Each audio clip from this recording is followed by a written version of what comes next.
ao anatin'ny tontolon'ny fanjifana solika indray kosa raha moa maro ireo nametram-panontaniana moa ary manana iay manoloana ny tsy fisian'ny solika teny anivony fivarotan-tsolika maro teto an-drenivohitra ny farany herinandro lasa teo manana ny fanazavana entiny mofo ny tompon'andraikitra iray eny anivon'ireny fivarotana solika ireny atao anatin'ity fanadadiana ity no anolorana antsika an'izay.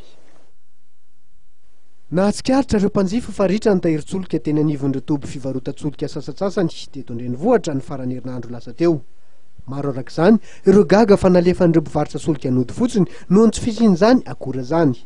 Araka ny fanazavana nomen'ny tompon'andraikitra anay ary dia tsy nisy tokoa ny solika teny anivon'ny mpandraraha sasantsasany vokatry ny fahatarana teo amin'ny famatsiana solika kanefa efa voalamina izany olan'izany ankehitriny.